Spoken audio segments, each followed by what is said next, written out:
Thank you to Vessi for sponsoring today's video. Vessi shoes are perfect for any weather. Because they're 100% waterproof, they're great for the change of seasons, whether it's rain, snow, or sunshine. They are awesome for those fall nights when you watch your kids play outdoor soccer on the field after a nice rainstorm. They work perfectly on those days you're out taking care of your animals with no need to worry about wet socks or feet. They are so comfortable and extremely lightweight, which is great for commuting to work or when you're out running your errands. They have an antibacterial insole that keeps things fresh while the cloud-like cushioning keeps them comfy.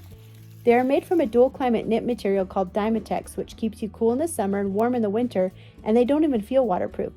They recently launched the Everyday Move shoe, which was designed for those looking to take their activities and exploring up a notch. They have enhanced breathability, all-day comfort, and added support. This style is perfect for the days you're feeling adventurous and looking for a sportier look. Vessis are my go-to shoes. Click the link in the description box to get $25 off your Vessi shoes.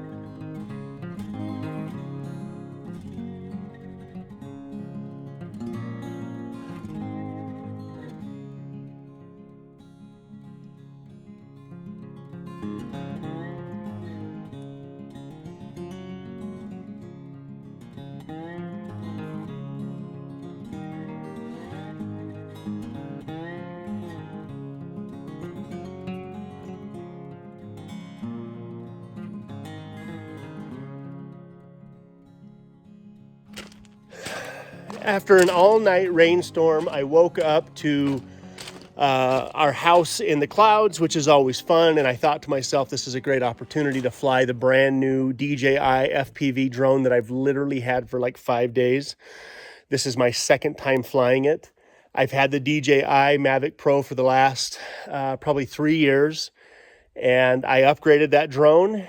And as I went to get some awesome footage of the tops of the maple trees, I stuck the drone right in the side of one of the trees up here on the hill, and it's probably 30 feet up off the ground. There's no way I can put a ladder up to it safely. There's no way I can climb the tree safely. And it happens to be one of these trees. It really bums me out to think that I'm going to have to cut this tree down to get the drone out of the tree, but I'm not leaving that drone up there. And I'm also really concerned that falling the tree is going to do more damage.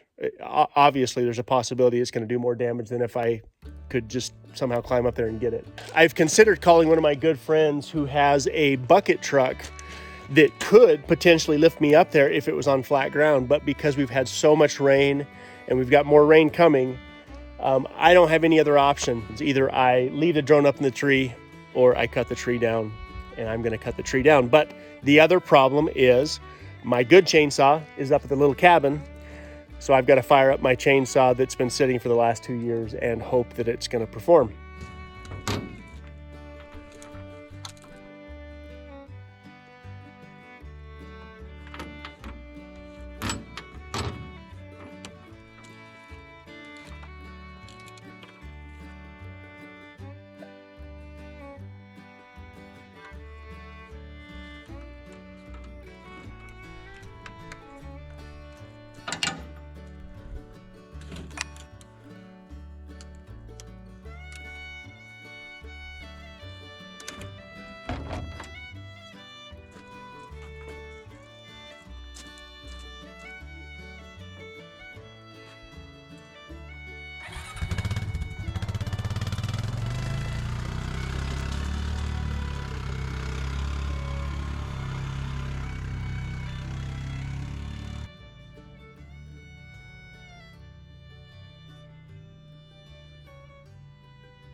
Probably an 80-year-old tree. A really healthy tree on top of that. Really quite a bummer that I had to cut that down. If nothing else, now I'm gonna buck it up into usable wood. There's some straight pieces in that trunk that I may actually try to mill into something usable. But the most of that tree, I'm just gonna turn into firewood.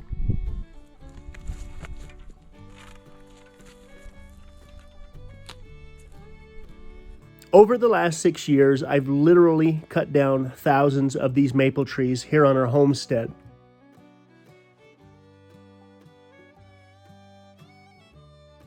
These trees have been designated invasive. I've talked about this many times before, but the trees slowly kill each other if they're left alone.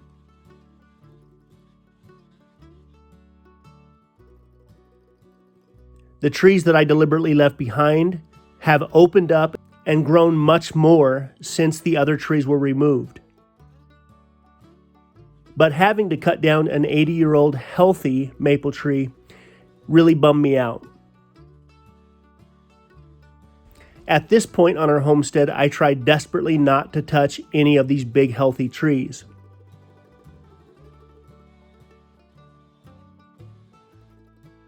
I still have over 35 acres that I have to work through and slowly thin out, but I hope to not ever have to cut down one of these big trees again.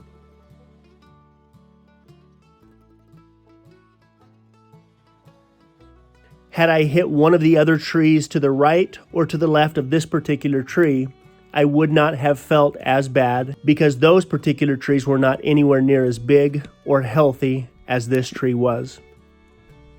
So that's what I ended up with. Probably a week's worth of firewood and a whole lot of brush I get to burn in the spring. But if I leave this stump here, the stump will send up shoots and a new maple tree will grow in place. But again, to replace that tree, I'm looking at every bit of 80 years. It won't happen in my lifetime. As I thinned out these trees, I was very picky about the trees that I left. Now that we're a few years down the road, some of these trees are dying. You can see a couple of them that I think that one got scorched when I was burning a pile next to it. So I'll have to cut that down. So what my wife and I have decided we will do is start planting back more maple trees and try and keep them about 20 to 30 feet apart. Now I'm gonna go see what's up with the drone. Okay, this is what it looked like after I got it off the ground. That blade's no good. This blade actually came out and it's just dirty. I'm gonna go inside and clean it up, and I believe the combo kit that I bought came with a new set of blades. So I'm gonna change the blades out, get the battery charged, and see if I can fly it. I changed all 4 blades out. It came with a set of replacement blades. 2 of them were damaged, but I didn't want to take any chances, so I went ahead and changed all 4 of them out. Everything is now charged. It's time to see if there was any other issues. I'm a little bit concerned about the camera, but I think it's good to go.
This is my third DJI drone. I had the Phantom originally, then the Mavic Pro, and now the FPV.